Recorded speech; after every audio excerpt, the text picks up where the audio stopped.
Hello, and welcome to today's Industry Week webcast entitled The Pulse of Performance Management 2016, the top solutions for budgeting, forecasting, consolidation, reporting, and analytics, presented and sponsored by BPM Partners.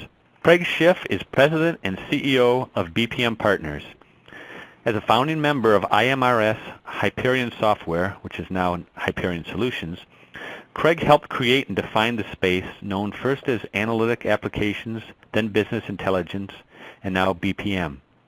Craig spent 16 years at Hyperion and as its senior vice president ran the 500-person products and services group. Most recently, he co-founded Outlook Soft, and while at Outlook Soft, he was president and CEO, and there he oversaw the delivery of the first unified web-based business performance management solution.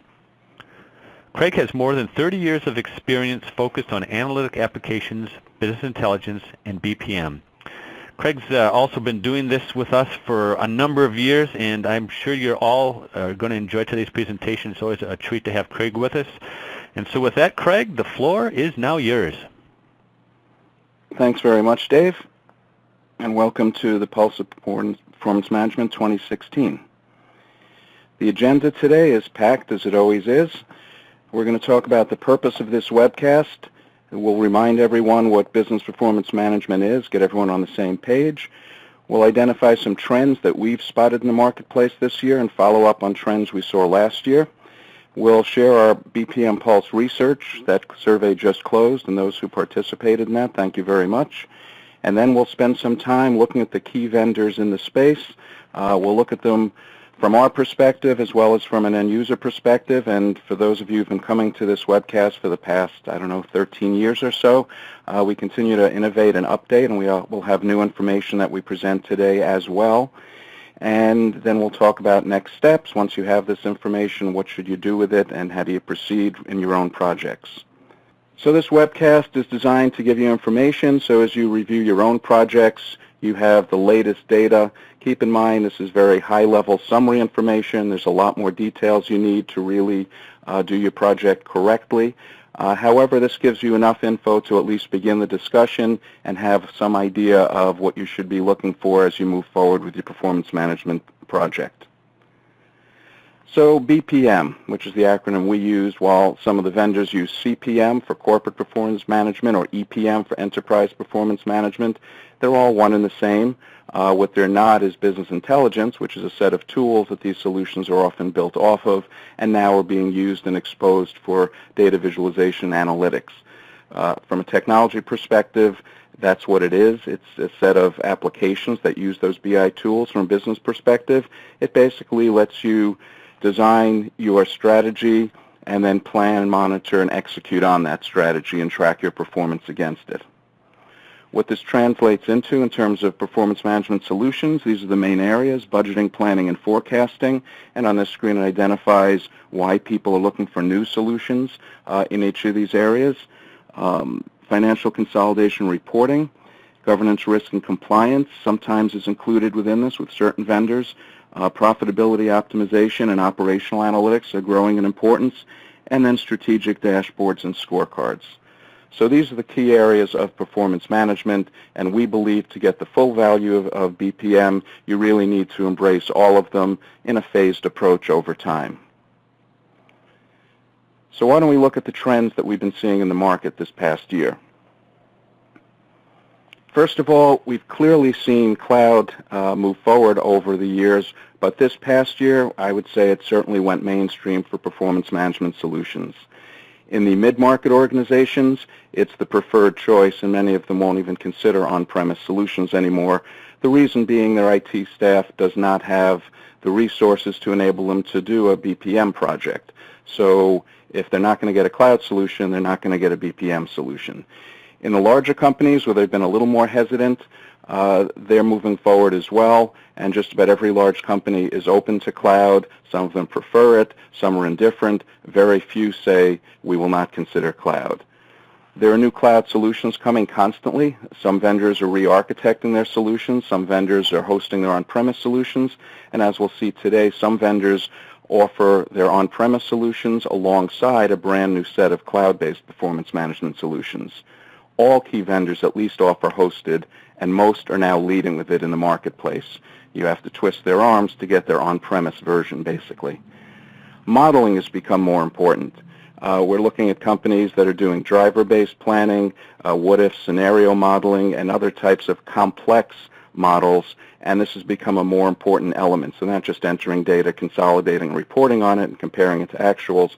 They're doing some complex analysis, modeling, and in certain industries where you have pricing and rate modeling, it can get fairly complicated. What's needed are easier ways to design these models and to create them. In some systems it's fairly complex and you need an expert to help you do that, or involves a scripting language. So this is an area where we see the demand is growing and we see the vendors attempting to address that with new solutions. We're also seeing dramatic changes in the marketplace. There are new products coming to market, brand new products from established vendors. Alliances are changing. Some of the vendors are changing who they partner with for business intelligence, for example, or disclosure management. There are management shakeups at top levels within organizations. A number of key vendors that we follow here lost CEOs in recent months. And there's aggressive competition, which in the end benefits the end user because it means the vendors compete on functionality, making sure they're all functionally equal at some degree, as well as on price, which everybody likes, of course, well, except the vendors, I suppose. We're also seeing BPM everywhere.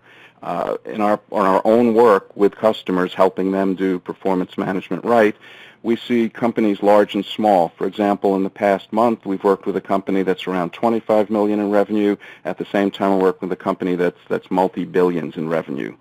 So BPM could benefit every size company. We see it across all industries. This year, we worked with a small fruit growers cooperative. At the same time, we're working with large electric utilities, healthcare institutions, universities, and so on. And we're seeing it go company-wide earlier. A lot of projects used to have 10, 20, 30, maybe 50 users. We're seeing quite a few projects that are starting with over 100 users or over 1,000 users in the larger companies right out of the gate. So it is really taking off across all companies and within those companies. One of the trends we're seeing, which we don't like in particular, is the return of RFPs. You know, it's, in our opinion, the wrong approach to performance management. It's a very bureaucratic process that does not always end in the best solution being selected. Why are we seeing that now? Perhaps some of the late adopters are more conservative companies, and this is part of their operation. And in some of the larger companies, it's simply required by purchasing before they can purchase a solution of this magnitude. You can make the RFP process work if you do it properly. That is, ask the right questions, target the right vendors, and don't make it the final decision step, because just having people answer an RFP is not going to get you to the best solution. Every vendor in some way will say they could do everything, and they're probably right. The question is how well they do it, how easy is it to set up and maintain. Last year's trends are still going strong as well. We talked about a focus on ease of use last year in this webcast, and we're seeing that continue. That's one of the top requests from all of our clients, and the vendors have heard us, and that's why we're looking at ease of use ratings today. Prepackaged solutions we talked about last year, and you'll see all of a sudden just about every vendor offers prepackaged solutions, and we'll talk about what they are and how they're used. Integration with Microsoft Office. All of the vendors have had bits and pieces of this capability, but they're now enhancing it and expanding it. The linkage of business intelligence performance management, as we talked about in the poll at the beginning of this, is becoming more important as we look at pervasive analytics throughout the product set. And integrated business planning, which means different things to different people. Obviously, it's important to manufacturing, but what we're really talking about here, and we're using the words now beyond finance, really talks about pulling in operational data as well as tying finance and operations to your strategic plan, which after all is what performance management is all about. Let's start, as we do every year, with our best new vendors. This is always exciting for us. The space, is established and stable, but it continues to evolve. And it's always great to see a new vendor with a new, unique offering. This year, for 2016, our best new vendor is a company called Cubeplan. And since the first time we're looking at the grid here, so you could see, the components they have. They do planning. They have dashboards. They support reporting. They target the upper end of the mid-market, large companies and enterprise companies, and it can be cloud or on-premise, and they're fully mobile. So Cubeplan is coming to market in North America after achieving success in Latin America with a focus on operational planning, which obviously is of growing need, as all the data showed us. There's powerful modeling, strong analytics capabilities, and excellent data visualizations, but also looking at other trends, it's coupled with ease of use. The models are very easy to create in a drag-and-drop interface. It's something I was hoping to see, and I saw it. This is a vendor that actually delivers on that. And we'll take a look at that in a second. The product provides good analysis tools that has predictive capabilities, which you saw was growing in importance on the list, multiple regression analysis, and other advanced analytics capabilities. The dashboards display data. You could drill into the details right from the dashboard. And they've had success in a number of industries in Latin America, but really it's applicable to any industry. From our shortlists, and the way this is going to work for each vendor, we'll identify the shortlists we've placed them on, and at the end we'll pull it all together and give you those summary shortlists.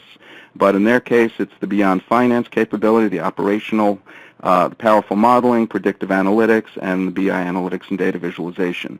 They have a fairly solid overall 4.18 rating, and as we said this year, we've added the end user ratings. The first one is for end users, and the second rating, the 3.9, is for administrators. And for most vendors, the admin portion is not quite as user-friendly as the end user portion, mainly because it's targeted at a smaller group of users. So let's take a quick look at Cubeplan to give you a sense.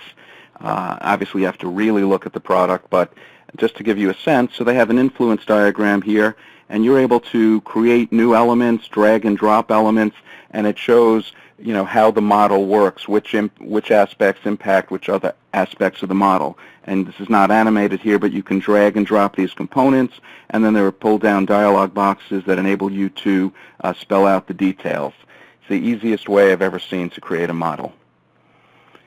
Secondly, they have beautiful dashboards, tremendous amount of information cleanly displayed. They have the informational arrows on the left there, and you can see there's a little pull-down box as I'm looking at one of the elements. How do I want to drill down? Do I want to look at different time periods? Do I want to look at more detail within? And I can do that.